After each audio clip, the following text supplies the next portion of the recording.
Boa noite. Meu nome é Bruno Silveira, sou membro da Associação Dom Vital e hoje a gente vai estar começando com Solos Cristo. Antes, eu acho pertinente a gente fazer uma pequena introdução. O que é o protestantismo? Eu começo falando de uma das 5 solas, certo? Mas as cinco solas são a forma como Lutero defende a sua teoria, a sua doutrina, que na verdade é uma pseudo-doutrina porque ele nega a doutrina da igreja. Então, as 5 solas são os fundamentos da doutrina de Lutero, enquanto que as 95 teses são uma forma de atacar a igreja católica. Então, é por isso que ele recebe esse nome de protestantismo, porque na Universidade de Wittenberg e na igreja de Wittenberg que ele apresenta essas 95 teses em forma de protesto. Inclusive, ele é condenado na Dieta de Worms, né? Vocês vão ver amanhã a história de Lutero, não é aqui o meu tema, mas só fazendo tudo que a gente falar aqui da história dele, é uma coisa superficial, porque você vai ser aprofundado amanhã. Algumas premissas, tá? Antes de a gente começar. Porque quando a gente ataca a doutrina dos protestantes e a doutrina de Lutero, a gente tem que ver que eles não têm um credo. Então, assim, é aquela tática do mussum ensaboado. Se você diz, você disse isso, aí o outro diz, não, mas eu não sou batista. Eu disse que quem diz é o batista. Eu diz, mas quem diz isso é o adventista. Entendeu? Porque eles não têm um credo, eles não têm uma instituição, uma doutrina, uma igreja que preze pela doutrina. Né? Eles negam o primado de Pedro. Então são 500 anos de vários desvios e de várias seitas que surgem. Acho que hoje são 40 mil, em torno disso. As premissas. A ausência de um credo protestante. Tá? O nosso esforço é atacar justamente o lugar comum deles. Tá? As ideias que eles mais defendem. A ausência de uma instituição guardiã da doutrina. A verdade não é uma criação humana e não admite contradição. Ao contrário do que dizem os relativistas, a gente vai partir dessa premissa aqui, tá? E a verdadeira religião implica na falsidade de todas as outras. A verdade para a gente não é relativa. A gente segue o realismo, tá? A doutrina católica, ela segue Leão XIII, na encíclica Aeternis Patris, ele consagrou Santo Tomás de Aquino e o seu realismo como a verdadeira filosofia, a filosofia cristã, a filosofia católica.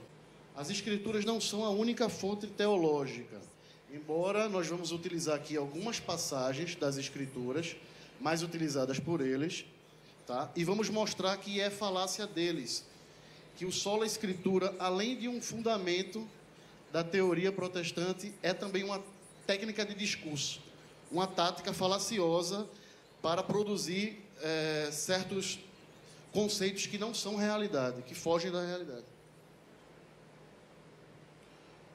O objetivo, que vem a ser o Solus Christus. Solus Christus é a teoria da salvação protestante. Então ele diz assim, a salvação só vem mediante a fé em Cristo. Ora, se um católico dissesse isso antes de Lutero, eu também iria concordar. Quando um católico hoje, seguidor da doutrina, diz, ora, Bruno, a salvação só vem mediante Cristo. Mas quando eles dizem solos Christus, eles não querem dizer o que eles estão dizendo. Certo? E nosso desafio aqui é justamente demonstrar isso.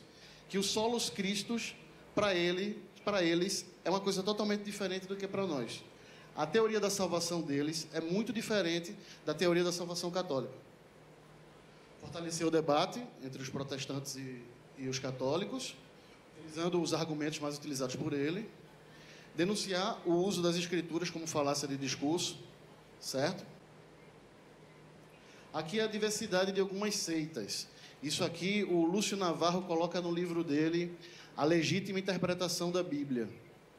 Então ele diz assim, fica difícil discutir com os protestantes, quando na realidade nem eles entram num consenso.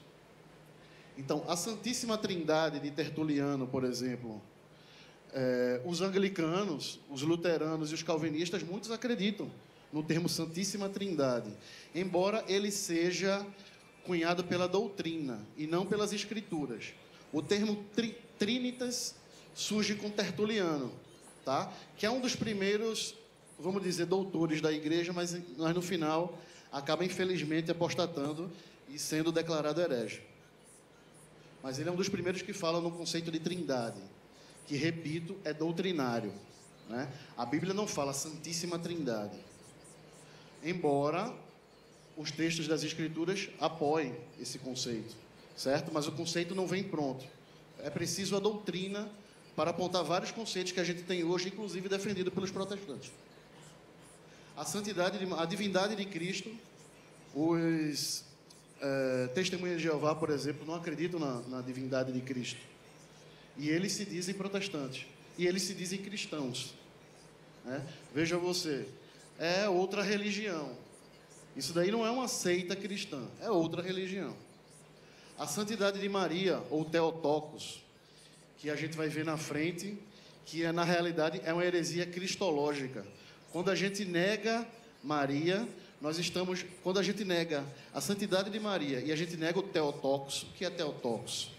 É que Maria é a mãe de Deus, certo? Se a gente nega que Maria é a mãe de Deus, nós estamos retornando às heresias cristológicas e trinitárias do início da era cristã, que a gente vai ver lá na frente. O inferno é um conceito que não é aceito pelos adventistas, por exemplo. Os adventistas não aceitam. Para eles, morreu em terra, acabou-se. Entendeu? E eles são protestantes. E eles se auto-intitulam protestantes. Tá? A imortalidade da alma é um conceito que muitas seitas protestantes não aceitam. Então, assim, vejam a diversidade de seitas, a diversidade de conceitos e a diversidade de crenças que esses protestantes têm. E todos eles dizem que estão dentro da fé cristã. Todos eles se intitulam cristãos. Presença de Jesus na Eucaristia. Essa é uma discussão que vem de Lutero, passa por Calvino, pelos anglicanos. E eles discutem, Jesus está na Eucaristia? Em que modo? Na consagração? Na comunhão? De que forma Jesus está na Eucaristia? Na transubstanciação do pão? E outras, por exemplo, as igrejas modernas, nem em Eucaristia falam. Eles simplesmente não falam em Eucaristia. Tá? Muito menos em presença real de Jesus na Eucaristia. Batismo. Muitas batizam, outras também não batizam. Então, vejam vocês a diversidade de crenças dentro da fé protestante. Então, Lúcio Navarro coloca, pode a verdade prevalecer diante de argumentos tão contrários, diante de defesas de teses tão diferentes, tão diversas, e eles mesmos se dizem, ora, nós somos protestantes, nós estamos salvos. Então, o que é o solus Christus? É a teoria da salvação protestante, segundo o qual somente a fé em Cristo pode trazer a salvação. Então, vem à tona 3 conceitos: fé, Cristo e salvação. Então, nós vamos ver que, para nós, esses 3 conceitos diferem totalmente da fé protestante. Tá? Nosso conceito de fé é diferente. Nosso conceito de Cristo é diferente, principalmente 500 anos depois da Reforma. Lutero, por exemplo, ele nega formalmente a doutrina católica, mas ele era um monge agostiniano, certo? Então, não tinha como ele negar toda a doutrina que ele foi formado, toda a doutrina católica, era impossível. Mas 500 anos depois, você vê que a doutrina católica perde muita influência nas seitas protestantes. Então, esse é um dos trechos mais utilizados pelos protestantes, o Silas Malafaia, o Lucas Banzoli. Então, ele isola um trecho, isso é próprio do Sola Escritura, tá? Tática de discurso, falácia de discurso. Eu isolo um texto da Bíblia, isolo ele do texto e do contexto, muitas vezes do contexto histórico, do contexto circunstancial. Muitas vezes Jesus estava falando com alguém que precisava de um certo conhecimento, Alguém, por exemplo, que poderia ser fariseu ou poderia ser um apóstolo, entendeu? Então, eles isolam parte do texto do seu contexto, querendo dar uma ideia diversa do que o texto queria fornecer. E outra, tanto eles podem isolar uma parte do texto do seu contexto, como eles podem criar relações que são acidentais. Por exemplo, a questão da pedra. Alguns protestantes dizem que naquela parte de Mateus 18, 16, que ele diz, tu és Pedro, e tu és pedra, e sobre esta pedra eu fundarei a minha igreja. Eu digo, baseado em quê nisso? Aí o cara diz, olha, se você for lá em Crônicas, você vai ver que a pedra que os construtores rejeitaram é esta pedra angular. Eu digo, meu amigo, uma coisa é a pedra em que é fundada a igreja, outra coisa é a pedra angular de uma construção. Essa sua relação que você está criando aí é típica do Sola Escritura, uma relação acidental, certo? Não tem nada a ver. Os dois conceitos totalmente diferentes. Então, você vê que a pessoa que isola esse texto, porque há um só Deus e há um só mediador entre Deus e os homens, Jesus Cristo, homem que se entregou como resgate por todos. Tal é o fato atestado em seu tempo. Aí ele isola esse texto e diz, e agora? Negue? Diga que eu estou errado? Diga que isto é mentira? Aí você diz, eu não posso negar. Essas são as Sagradas Escrituras. Mas elas estão isoladas do seu contexto. Então, na primeira carta de São Paulo a Timóteo, no segundo capítulo 5 e 6, eles pegam esse trecho e isolam. Mas se a gente for ver lá em cima, está lá. Acima de tudo, recomendo que se façam preces, orações, súplicas, ações de graças por todos os homens, acima de tudo, pelos reis e por todos os que estão constituídos em autoridade, para que possamos viver uma vida calma e tranquila. Então, o que é que a doutrina da igreja, o que é que o catecismo da igreja diz? Que Jesus é, sim, o único mediador entre Deus e os homens, quando se trata de salvação, certo? Mas existem os mediadores entre Deus e os homens, que são os santos, mas eles operam a intercessão, certo? Então, quem isola essa parte do texto que diz que Jesus é o único mediador entre Deus e os homens, ele usa essa parte do texto para criticar o nosso culto aos santos, quando na verdade a mediação que São Paulo fala a Timóteo, de Jesus, ele está tratando da salvação, e dos santos ele fala da intercessão. Tanto é que o nosso culto aos santos é chamado de dulia, onde é operado a intercessão. O culto à Virgem Maria, que está acima de todos os santos, dizem que ela está acima de todos os santos juntos, chama-se hiperdulia, que opera também a intercessão. E o culto a Deus chama-se latria, que é a nossa adoração. Então, só Deus, somente a Jesus Cristo é que cabe adoração. Santo Tomás de Aquino, na sua Suma Teológica, ele faz várias perguntas e várias respostas. Então ele pergunta, é lícito devotar a Maria um culto de latria? Não. Latria, adoração, somente a Jesus Cristo. A Maria e aos demais santos ocorrem a dulia. Quem pôde ver o texto, que é o vídeo no YouTube que anunciava o congresso, viu que essa parte do texto de Romanos, da carta de São Paulo a Romanos 3, 28 e 31, foi adulterada pelo próprio Lutero, que reconheceu formalmente a adulteração e disse, eu acrescentei essa palavra porque eu quis. Ele diz, porque julgamos que o homem é justificado pela fé. Ele coloca, porque julgamos que o homem é justificado somente pela fé. Surge a palavra allein, alemão, que quer dizer somente.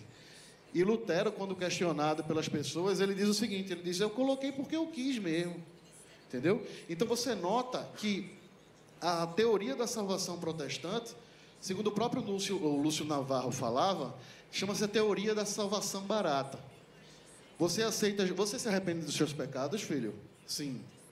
Você reconhece Jesus como seu único Salvador e mediador entre Deus e os homens? Sim. Então você está salvo. Veja que isso não tem nada a ver com a fé católica, porque isso é muito diferente do que Jesus Cristo pregou. A salvação para nós é muito mais complicada, muito mais difícil. Então, porque julgamos que o homem somente é justificado pela fé, sem observâncias das obras da lei. Mas se você for ver, lá na frente, no final da carta a Romanos, ele diz: destruímos então a lei pela fé? De modo algum, pelo contrário, damos-lhes toda a sua força. Ou seja, o próprio São Paulo, que disse que o homem é justificado pela fé, ele não está dizendo que é somente pela fé. Ele está dizendo que o homem é justificado também pela fé. Tanto é que no final ele diz: nós estamos destruindo a lei com isso? Diz não, isso acontece 2 versículos depois.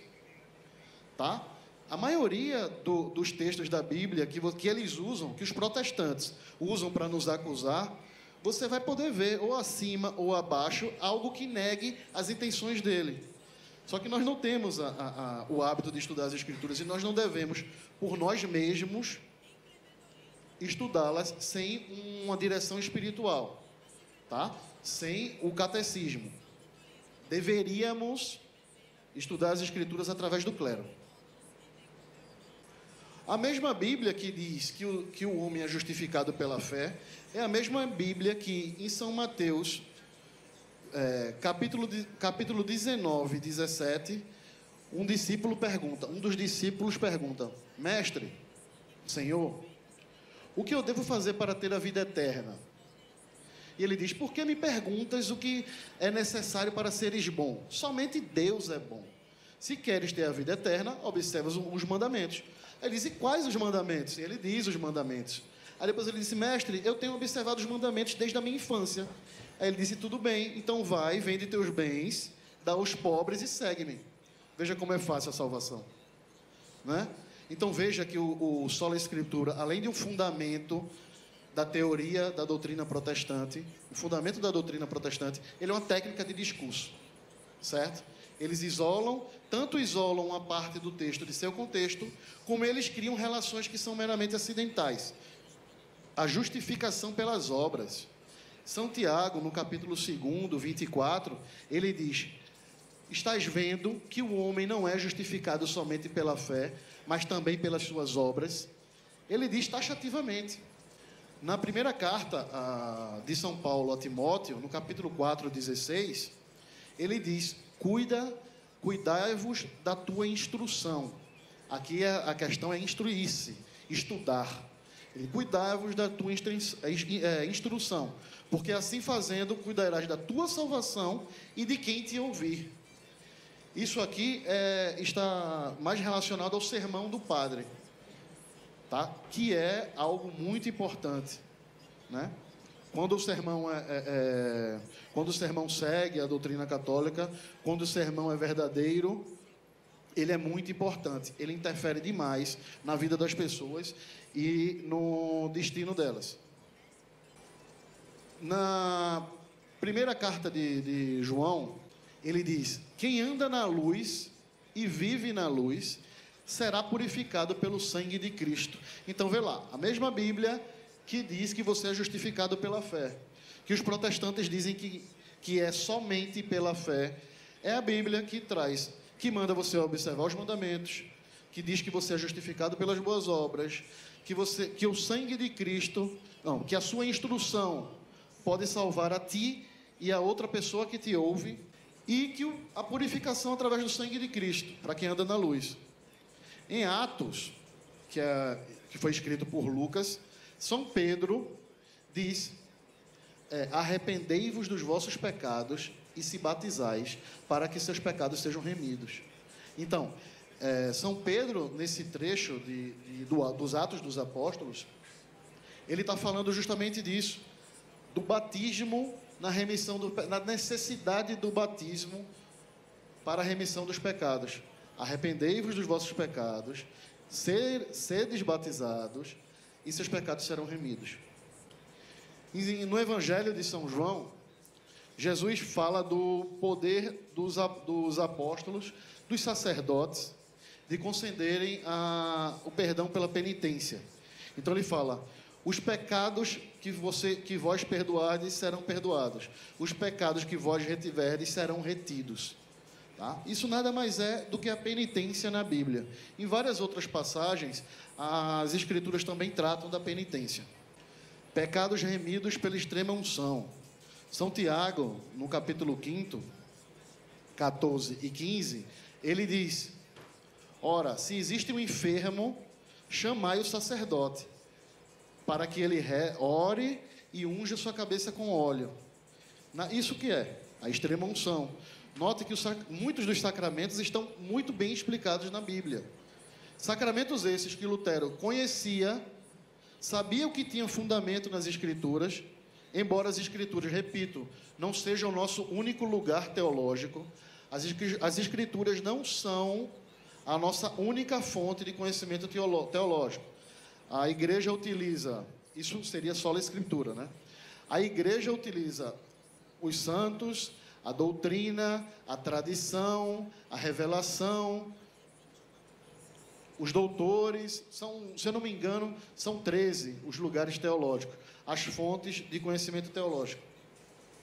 Aqui, rapidamente, vou falar sobre algumas influências de Lutero, tá?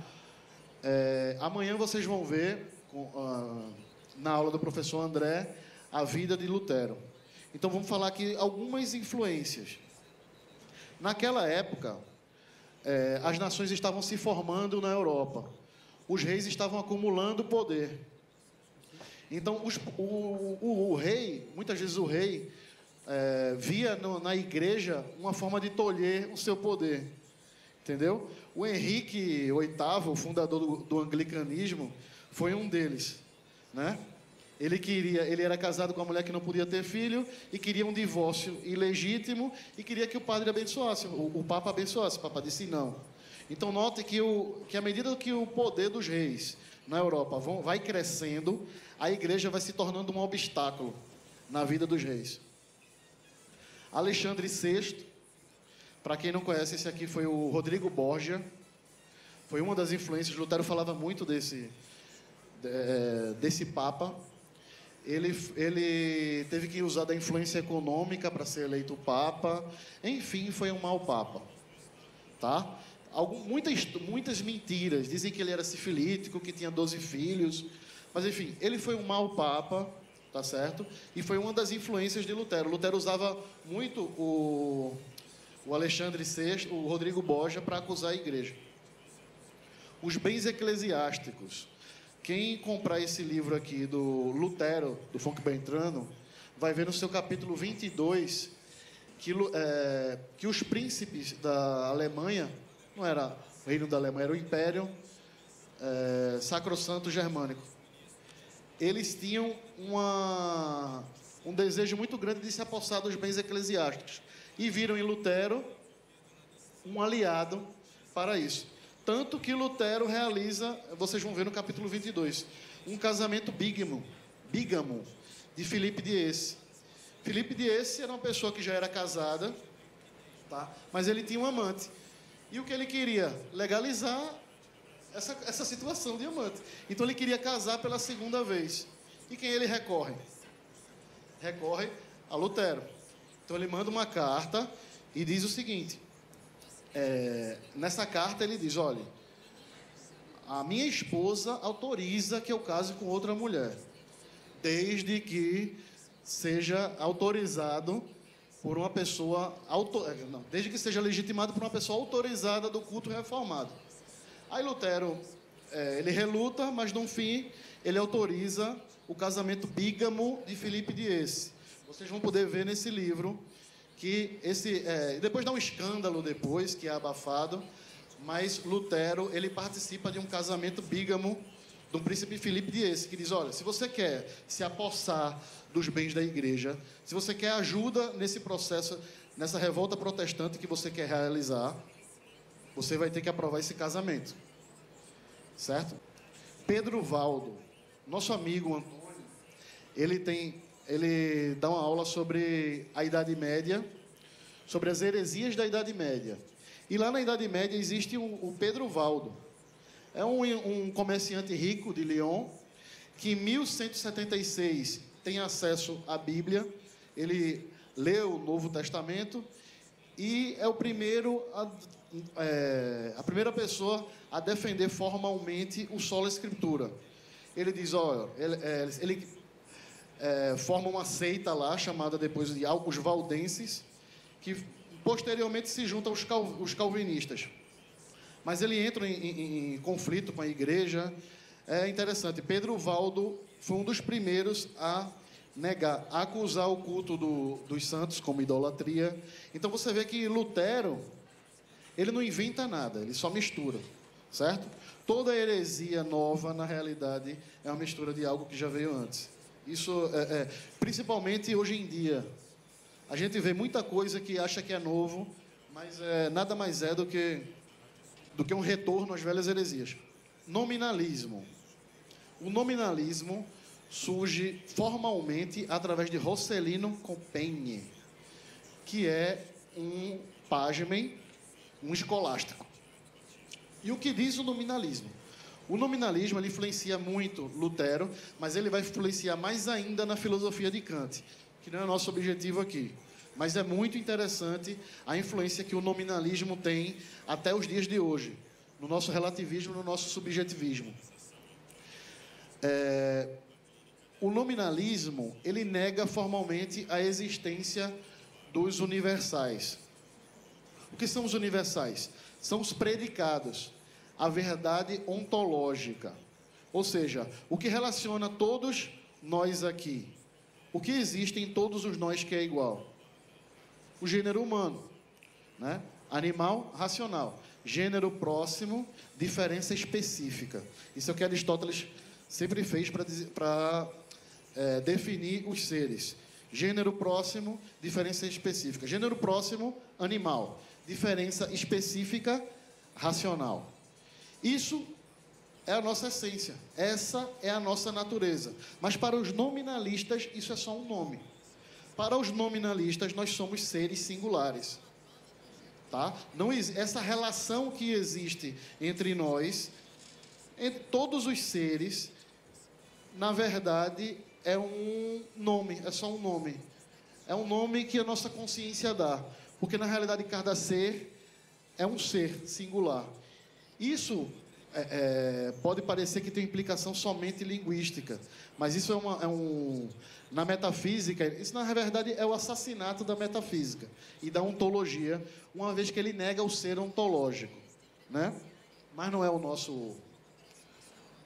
Mas isso influencia no irracionalismo do protestante. O humanismo, que nada mais é do que uma...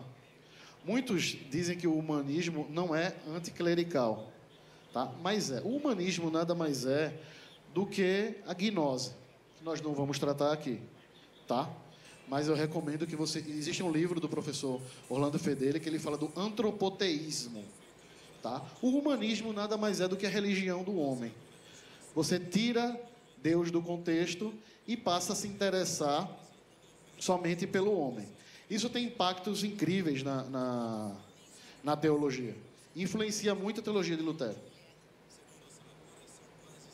E Karl Barth é um teólogo protestante do século XX, com muitos admiradores católicos, viu? Diga-se de passagem. Ele nega formalmente a analogia entes, que é aquilo que a gente falava do nominalismo. O que é analogia entes? Vamos lá. Por isso sustento que a analogia entes, a analogia do ser, é uma invenção do anticristo. E penso que exatamente por causa dela não é possível tornar-se católico. Então ele nega tudo e diz que você só não pode ser católico por causa da analogia entes. Quero acrescentar ainda que todas as outras razões que se podem aduzir para não se tornar católico parecem-me pueris, infantis e sem importância. Ou seja, ele sustenta que, porque para esse teólogo protestante, a razão humana ficou doente. Depois da queda do pecado original, a razão humana ficou doente. Então ela não pode conhecer as verdades de Deus. Ela não pode conhecer a respeito de Deus. Tá? Então, somente as Escrituras são uma fonte de teologia. O que é analogia entes? Analogia entes consiste na síntese entre o semelhante e o diferente. Esse conceito é de Mário Ferreira dos Santos, tá? Filósofo. O ser, vou falar rapidamente. O ser se divide em ser ontológico, que é a essência do ser, a parte do ser que é comum a toda aquela categoria, por exemplo, casa, a essência de casa, mesa, plano horizontal sustentado. Esse conceito liga todas as mesas. Tá? Mas cada mesa é um ente em particular. Quando eu olho para a mesa, esse é um ente enteológico. O ente, como o ser, como ele se apresenta. Tá? E a discussão do nominalismo justamente era isso. Era dizer que esse ser não tem relação com o outro ser. Entendeu? Então, assim, mesa é só um nome. Não é um ser ontológico. Que é o que o realismo, que é defendido pela igreja, prega. Então, no livro de sabedoria, que não por acaso é um livro deuterocanônico, é um livro que não participa do cânon protestante, que os protestantes adotaram o cânon judaico, ele diz: são insensatos por natureza todos os que desconheceram a Deus, e através dos bens visíveis não souberam conhecer aquele que é, nem reconhecer o artista considerando suas obras. Ou seja, o conhecimento de Deus através das suas próprias obras. A analogia do ser. Sabedoria, para quem não sabe, foi um livro que não foi aceito pelos judeus, num cânon judeu, porque foi escrito em grego. Os judeus adotaram um critério meramente nacionalista, nada teológico. E o livro de sabedoria é um dos elos de ligação entre a ética judaico-cristã e entre a filosofia grega. Fé, para os protestantes, consiste no sentimento afetivo, acreditar em Jesus. Para nós, fé, antes de Lutero, era acreditar que Jesus existe e Ele é o nosso Redentor e obedecê-lo, tê-lo como Senhor, como juiz, seguir os seus mandamentos, seguir os seus sacramentos, seguir a sua igreja. Fé sem obras, né? Um Deus sem juízo. Esse texto aqui é muito utilizado pelos protestantes. Quem nele crê não é condenado, mas quem não crê já está condenado, porque não crê no nome do único Filho de Deus. Só que eles esquecem que Jesus está falando a Nicodemos, que é um doutor da lei. Então ele não precisa chegar para Nicodemos e falar sobre a lei, porque ele é um doutor da lei. Então ele não vai discutir os mandamentos com o fariseu, com o doutor da lei. Não, o que falta ao fariseu é fé. Então, as pessoas separam, o Sola Escritura tem essa tática de discurso. Separa e diz: olha, Bruno, quem nele crê não está condenado. Mas quem não crê, quem nele crê não é condenado. Mas quem não crê já está condenado. Entendeu? Então, fica querendo isolar a fé em Deus, acreditar em Deus como o único elemento da salvação. Aqui uma definição do padre Leonel Franca, no seu livro A Psicologia da Fé. O que é fé na visão de Leonel Franca? A fé, portanto, não é a persuasão subjetiva, é uma convicção sólida e fundada do que se não vê. O que é experiência para as coisas sensíveis e a demonstração para as verdades científicas da ordem natural é a fé para o mundo das realidades invisíveis, prova segura e indubitável de sua existência. Então, a fé, para nós católicos, é um ato da razão. Tá? A fé não é um sentimento de chegar lá, chorar, se arrepiar, se jogar no chão, eu acredito em Deus. Não, é algo muito mais sólido, algo muito mais firme. E eles usam justamente um trecho que é interessante. A fé é o fundamento da esperança. É uma certeza a respeito do que se não vê. Isso aqui é São Paulo aos Hebreus. E o Lúcio Navarro, nesse livro A Legítima Interpretação da Bíblia, ele coloca fundamento, vem do grego elenkos, um ato da inteligência que se convence da verdade. Então ele está dizendo que a fé, em outras versões, em outras Bíblias, tem argumento. Ou seja, um ato persuasivo, racional. Eu não estou falando a você sobre a fé e você está acreditando. Eu estou te convencendo. Eu estou mostrando que a fé é verdade.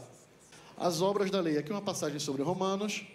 Deus que retribuirá a cada um segundo as suas obras, a vida eterna aos que, perseverando em fazer o bem, buscam a glória.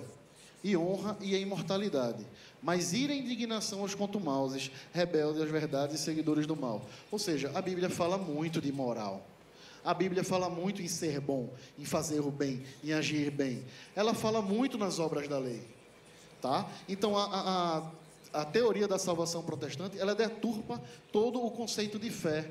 Ela anula as boas obras. Entendeu? Mas isso aqui é mais para sola graça. Vamos lá. Só estou dizendo que a fé é diferente. Algumas contradições. A crítica vem de indulgências. O que são indulgências? Vou falar rapidinho que o tempo está acabando. Indulgências são o perdão das penas temporais concedido pela Igreja Católica no exercício do poder das chaves, mediante um motivo justo e razoável. Tá? E a indulgência vem pela via não sacramental. Então, Lutero, na verdade, nas suas... Indulgência, rezar o terço. Tá? Então, o que é que Lutero critica e o que a gente acha que Lutero critica? Ele está lá nas 95 teses, quem lê vai dizer a crítica à venda de indulgências. Ora, a venda de indulgências a igreja também condena.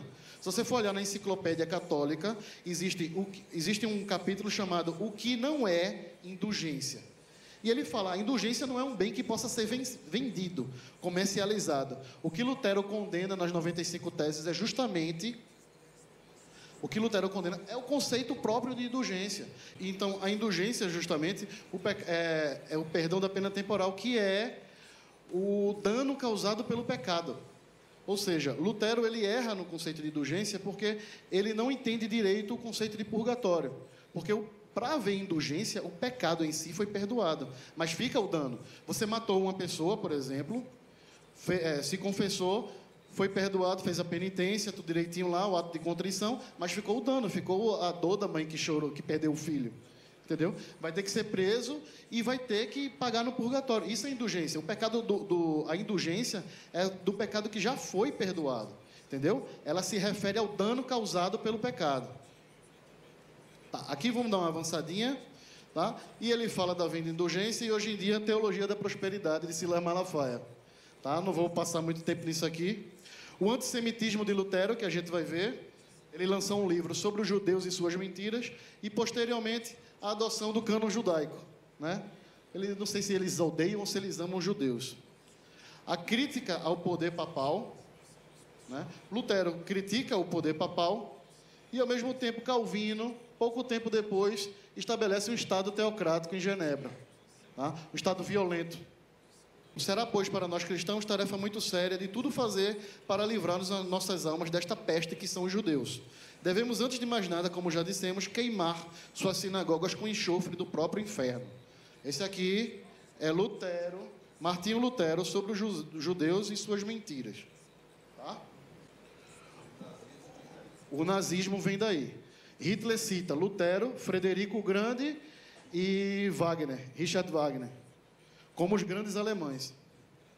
Protestantismo, o Cristo protestante como causa final, se a gente puder dizer que Deus tem causa. Ele é um redentor pela fé. No catolicismo, ele é redentor, legislador, rei, juiz, professor, fundador da Santa Igreja, modelo a ser imitado e muitas coisas mais. Cristo, as duas naturezas. Isso aqui é o conceito de união hipostática. A segunda pessoa da Trindade possui duas naturezas. Isso daqui é puramente doutrinário, Concílio da Calcedônia. Unidas, mas não confundidas. Distintas, mas não separadas. Cristo é verdadeiramente homem e verdadeiramente Deus. A natureza divina é consubstancial ao Pai. E a natureza humana é consubstancial a nós, exceto pelo pecado. Essas naturezas coexistem na pessoa do Cristo, através da união hipostática. E o que é a união hipostática? Que é São João Damasceno, grande propagador da união hipostática. Uma vez que Deus Verbo se encarnou, a carne de Cristo é adorada. Nós adoramos Cristo na carne. Certo? Uma única pessoa, a união perfeita das duas naturezas numa única pessoa. Não por si mesma, mas porque o Verbo de Deus está unido a ela segundo a hipóstase, referência ao concílio da Calcedônia, que condena Eutiques pelo monofisismo, e o concílio de Éfeso condena Nestório, o patriarca de Constantinopla. Tanto Nestório como Eutiques eram hereges cristológicos e trinitários, são da Constantinopla. Tertuliano, eu não quero que vocês tomem ele como seguidor, porque ele apostatou depois, mas ele disse uma frase célebre: Caro salutes cardo, a carne é o eixo da salvação, certo? Toda a encarnação do verbo gira em torno disso. A salvação de Cristo, a remissão do gênero humano, vem disso. Sem a humanidade de Cristo, não haveria caminho entre Deus e os homens. Aí ele, posteriormente, adere ao montanismo. O professor André Mello tem uma série de aulas muito boa sobre as heresias protestantes, as heresias cristológicas e trinitárias, do início da era cristã. Aqui, o Theotokos. Primeiro a negar o Theotokos foi Nestório de Constantinopla. E ele negava também a Cristo, ou desconhecia a sua natureza, tá? Tua mãe e teus irmãos aí fora. Todo mundo conhece essa palavra da Bíblia. Aí ele diz: quem é minha mãe e meus irmãos? E apertando a mão contra os seus discípulos, acrescentou: eis aqui a minha mãe e meus irmãos. Todo aquele que faz a vontade de meu Pai que está nos céus. Os protestantes usam muito isso para negar a santidade de Maria e para negar que Maria é mãe de Deus. Mas só que em São Lucas está lá, ó. Então disse Maria: eis aqui a serva do Senhor, faça-se em mim segundo a tua palavra, faça-se em mim segundo a tua vontade. E o anjo afastou-se dela. Maria fazia a vontade de Deus. Outra passagem. Enquanto assim falavam, a mulher levantou e disse: bem-aventurado o vento que te trouxe, os peitos que te amamentaram. Mas Jesus replicou: antes, bem-aventurados aqueles que ouvem a palavra e as observam. E aqui em São Lucas diz: Maria conservava todas estas palavras, meditando-as no seu coração. Então, ela ouvia e ele observava. Então, o que é que nós vimos? Que o nosso conceito de fé é diferente. A fé para os protestantes ela é emocional, é um sentimento afetivo. Para nós não, é algo racional. Nós temos que crer numa doutrina, nós temos uma igreja, nós temos a união perfeita, nós temos uma teologia de verdade. O que é teologia? É a união entre fé e razão, certo? Nós não desprezamos a razão nas coisas que tratam de Deus. Então, o que é a salvação católica? O que o católico deve fazer para ser salvo? O que é a salvação para os católicos? O católico tem que ser batizado, tem que ter fé em Cristo. Fé em Cristo para nós é acreditar em Cristo? Mas é fazer tudo aquilo que Ele mandou. Entendeu? Então, o nosso conceito de fé é muito mais amplo do que o conceito protestante. É obedecer à igreja. Porque se você não obedecer à igreja, você pode ser tratado como um gentil ou publicano. Não é isso? Nós temos que dar testemunho, porque aquele que me nega diante dos homens, eu negarei também diante do meu Pai que está nos céus.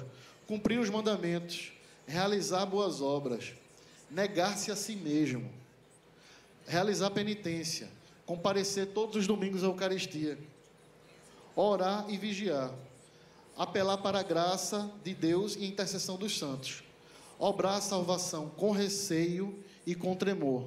Isso daqui são passagens das Escrituras, fora tudo que a doutrina manda. Veja como é fácil ser salvo, né? Diferente daquilo, você aceita Jesus, aceito, você está salvo, né? Isso, a nossa porta é porta estreita, tá? Eles ignoram vários textos da Bíblia.